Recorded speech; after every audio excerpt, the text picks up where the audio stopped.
This is round 3 of the Modern 1K for the Rocket Series. Oh, we got Devin on Kethis combo, and this looks like Kai. I want to say Kai is playing Amulet type. Let's take a look through some of these lists real quick and see if we. Oh no, he switched to Grixis Shadow. Oh, sick. So we have Kai on Grixis Shadow and Devin on Kethis combo. Kethis combo is sweet deck. Kethis combo is a really cool deck. Looking through the list, like the combo basically operates around abusing legendaries such as Emery, Lurker of the Lock, Kethis, and Mox Amber in order to try and create what is essentially infinite mana and do whatever you want with it. Taking a look at the list here, it looks like we're really centered around Grist the Hunger Tide, Jace the Perfected Mind as actual win conditions, as well as Grinding Station to mill your opponent, mill yourself out, and hit a copy of. Ooh, you know, I'm not actually seeing a copy of Thassa's Oracle in the deck, so I'm interested to see how it wins. Let's see it a little louder. So we have round 3 with myself and being joined by Kazi Baker. Rob tagged out. So everyone welcome Kazi. Looks like both players are going to keep 7s. We're going to start with a land into a Hope of Gearfer for the Kethis combo deck. Pretty standard start. They play a non-zero amount of legendary 1-drops just to get on board, and that card happens to protect the combo pretty well. And then Kai's going to lead with Shocked Blood Crypt into Dragon's Rage Channelers, and then casting a Mishra's Bauble in order to trigger that and look at the top card of his library. Let's see if Kai figures out what this deck is.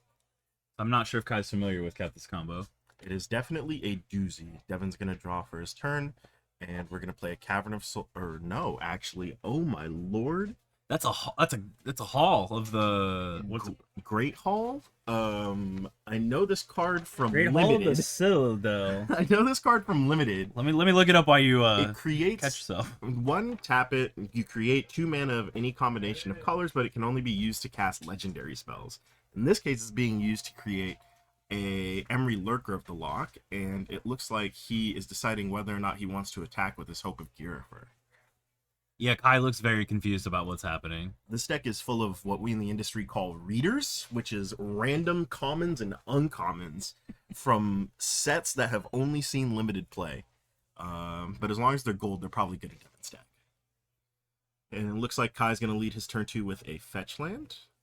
We're going to search up, presumably a Shock. The Grixis Shadow deck likes to damage itself in order to create as fast a clock as possible. Not to mention the fact that land in the graveyard powers up the Dragon's Rage channel. Do you think that Kai can reasonably figure out what Devin's doing from here? Game 1, I really don't think he's going to reasonably figure it out unless he lands a really good Thoughtseize. I think landing a good Thoughtseize before Kai can execute what's going on might give him a little bit of an indication of what's happening. Game 2, I certainly hope he figures it out. Well, this Drown on the Lock targeting this Emery Lurker of the Lock seems pretty solid and is definitely going to be not hard for Devin to beat, but disruptive of the game plan. That Dragon's Rage channel looks like it's just going to attack for 1, and Devin's going to elect to trade that away, which means Kai's left with no material, but Devin is as well. Hard to figure out which deck actually enjoys having cards in play more. They're both very board-centric. I feel like Devin can hold some of his board state, whereas Kai kind of has to have a board state to win the game. I would agree, and a good way to create a board state extremely quickly is to play copies of Grist the Hunger Tide, which creates 2 permanents at once by milling a card and creating a 1/1 green insect creature token. Devin, technically, that card, if it mills another Grist, can create an extra 1/1 and mill an extra card. I don't believe there are any other insects in Devin's list. It's a pretty bad mill for Devin to hit the Mox Amber there. It was a good play on Kai to get rid of the Emery. Otherwise, Emery would have just started having, a lot of mana extra with that Amber. For sure. It looks like Kai's going to lead on a fetch and another Shock. Looks like we're going to go down to probably 11-ish here. And let's take a look and see what happens next. How do you think... So, Devin, in addition to having the combo, also very clearly has a value plan of just playing good permanents on their own. How do you think Kai figures out when to navigate or switch gears in this matchup? I think he figures it out once he, again, draws his Thoughtseize and gets some hand reveals. Okay. A Thoughtseize here could be pretty crazy, revealing like a Thassa if he accidentally draws it, or a Kethis itself, or maybe even a Halfling. I think the what we're looking at here with the Death Shadow as a 1/1 is pretty indicative that Kai has put Devin on virtually no red spell or red removal. Usually Death Shadow on one is pretty vulnerable to a lot of staple cards in the format, like Unholy Heat, Lightning Bolt, especially with no onboard way to lose life, such as a fetch land or anything like that. Looks like we're gonna get in with an insect here, and that's just gonna grow the Death Shadow. Ooh. I like that Kai knew how to sequence that. That was very clean. Yeah, so taking the extra damage means growing the Death Shadow, and getting rid of the insect in response to that Grixis activation means that Grixis does not have any permanents to sacrifice to kill anything on board. So Kai's just swung the board state from 2 permanents and a Planeswalker activation versus his 1 to 3 permanents versus a very vulnerable Planeswalker unless Devin has something that he can do to protect it. He hasn't untapped yet. That's the scary part. Yeah.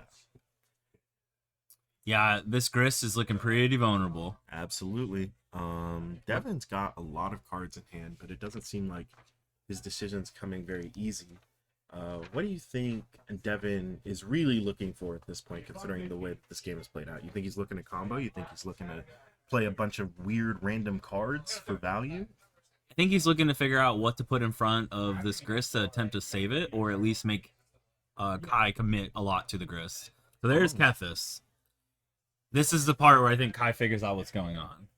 That's probably fair. Let's see, Kethis has way too much text, which we're going to have to pull up on our end because I don't actually remember what that card says. All I know is that it combos with a ham sandwich.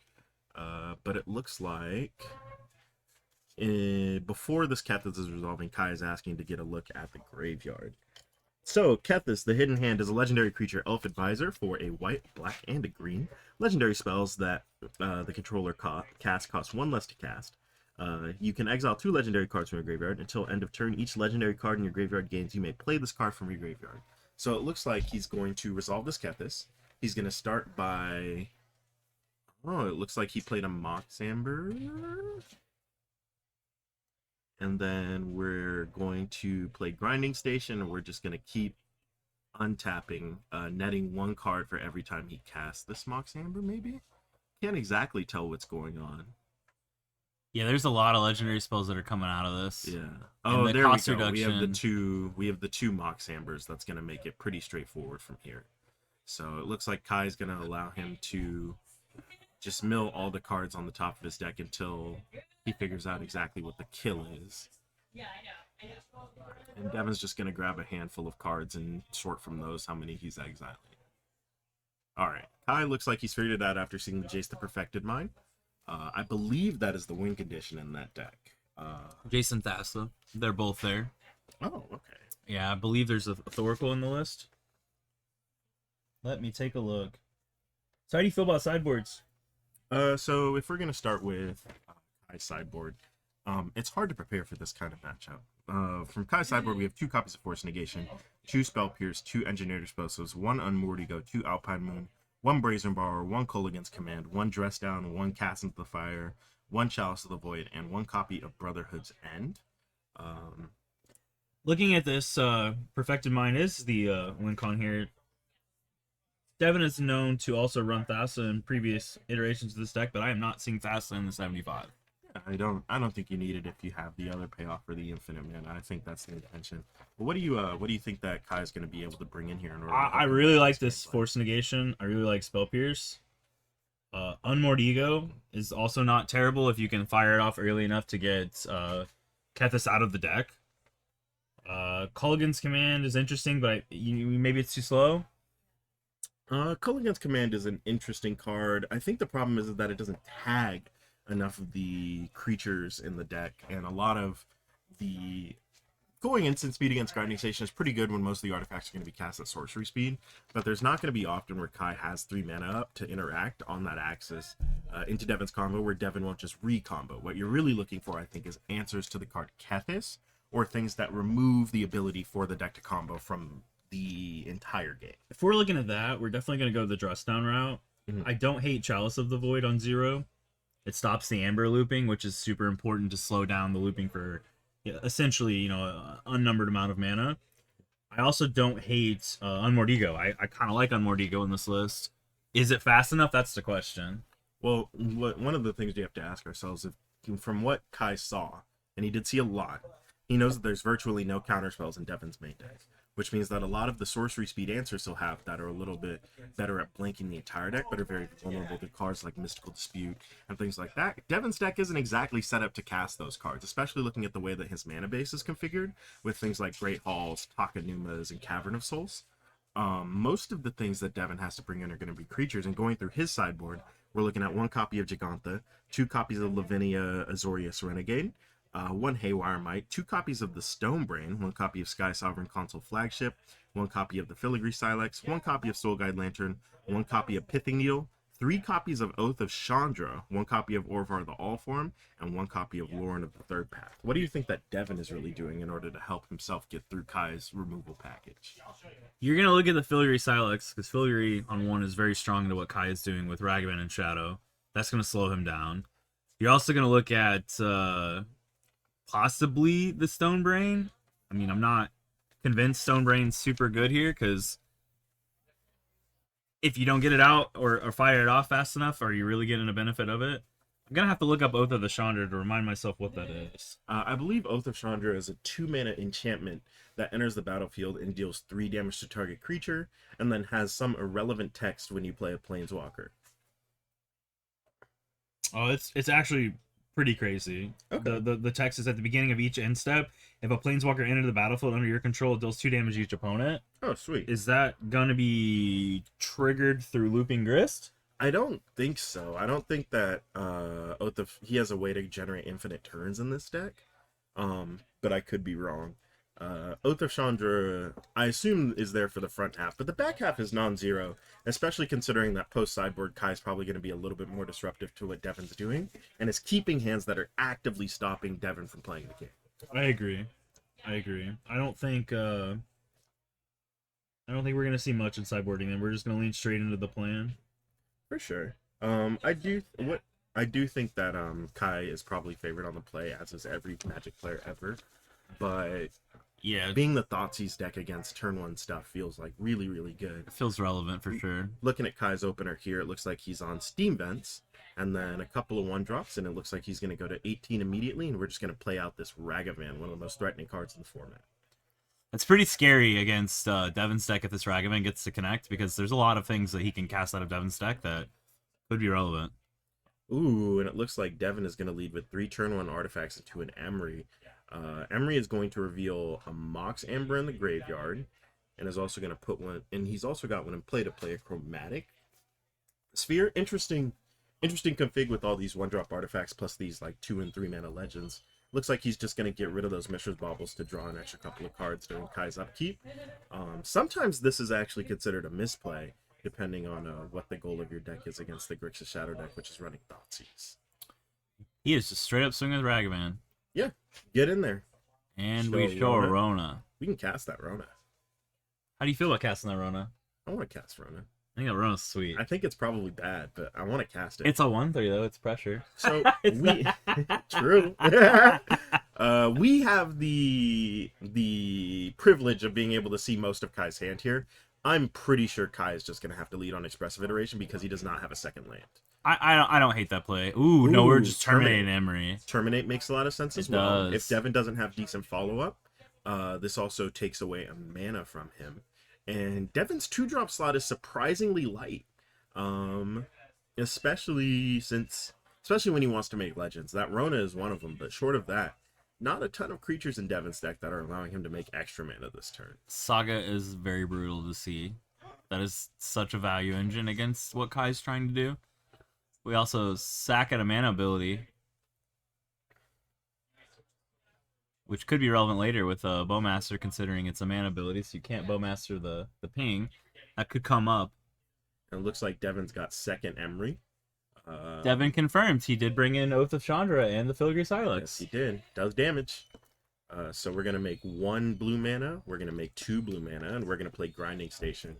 We're pretty close to combo for Devon at this point.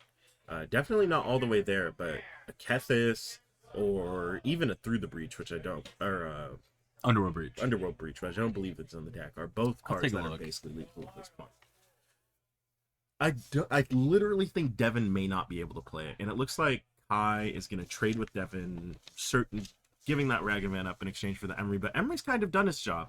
At this point, Devin's really just digging for this next copy of Kethis, and then he's just going to pop off from there. Great Citadel means he's at 3 mana, but it looks like he just doesn't have anything to follow that up. Devin will draw for turn. We found a land, and it's the best land we could have possibly found. Yeah, the Black Source. Yes, sir. And I don't hate this board state from Kai, but he is getting pressured quite a bit by that Grinding Station and that Urza Saga making constructs. Urza Saga is currently making a 3/3 and then a 4/4, correct? Yeah. Oh, no, Probably he a could make 5/5. yeah 5/5. Yeah. I mean, 2 5/5s is kind of rough beats. Let's see if Devin declares his trigger. He didn't. Whack and uncool, even though he was never going to use it. For the Grinding Station. Yeah, you got to do it. You have to send the message. So I think we've drawn and we're trying to respond to the Urza Saga trigger. I think we're trying to figure out if we are going to use our priority in order to make another construct or not. Looks like Devin is going to go on the value plan against Kai here. One of the biggest reasons to bring in Dress Down in this match was this exact play pattern. Devin can put a lot of these constructs into play, and they're not very bad. And they're very good, actually, into Kai's removal suite, seeing that he's on copies of Unholy Heat in his main deck. Those things outgrow Unholy Heat really, really quickly. That Shadow Spear only makes them bigger. I don't dislike Dress Down right here at all. Like, I think Dress Down would be excellent here. It'd be Yeah. really, really cool if Kai had it. Is it foreshadowing, or can I not read hand? I can't read hands. That hand does not have any yeah, mono it's blue not. spells. Ooh. Ooh, and we're gonna play a Soul Guide Lantern, which is brutal into this Dragon's Rage Channeler. Yeah, it's also brutal into potential Unholy Heat. Yep. And we're gonna be getting him for 6. 6 is a lot. Yeah, it is a lot. Yeah. I mean, it grew Shadow though. We got a Shadow online. Kai Can we get there with Shadow though? Kai essentially taking a time walk here. Probably not the best spot for him to be. It looks like he's trying to figure out what exactly he's going to be doing this turn. We're just going to lead with Death Shadow. We're going to put another Darcy on board. And next turn is when we'll probably start firing off these 2 mana spells out of Kai's hand, because he's just desperately searching for a way to get this board back. So explain the interaction with equipping Shadow Spear. Death Shadow blocking one construct, and the other construct being blocked by the DRC, and how that grows Shadow. No, because I don't have to. Oh, Kethis. And only because I don't have to. Definitely couldn't be because I don't know it. No, basically the way that combat damage works with state-based actions means that Death Shadow is more or less immortal as long as you're taking damage on attacks. That simplifies it because we're not going to have to worry about it. We're going to lead into this Teferi. Teferi is going to make Kai, is going to render Kai's entire deck useless at this point. Very sad. And Devin is just going to show him every single card in his graveyard that he can cast. And he's going to mill Kai, or he's going to mill himself for like 20. Mill Kai for 1 billion. And we're just going to kind of keep doing that. Yeah, this Kethis top deck was just puke. This shortcutting is so hard to watch because I don't know how exactly this shortcutting works.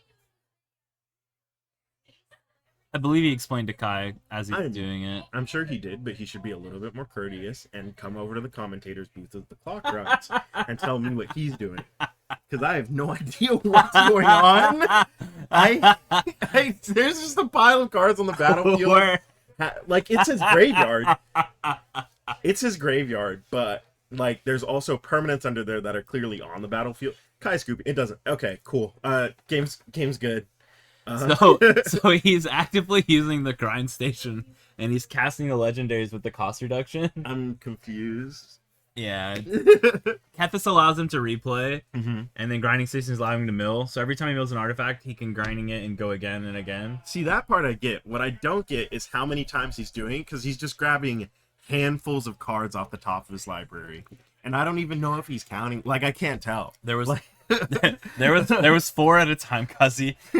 Chat says just dump the deck. yeah, just turn it over. I mean, but that's the thing, right? Is that, like, if we're gonna just grab random handfuls of cards, we can just take the whole deck except the last card and just put it there, right? We don't have to, like, look at this. It's pretty wild. This is look, I'm a fan. No. this is the most chaotic board state I've ever seen. I've seen limited board states on turn 20 that are cleaner than this. Oh, sheesh. Well, chat, that's gonna do it for round 3. It's surprisingly a really fast game. Yeah, The absolutely. Jace the Perfected Mind is the win con.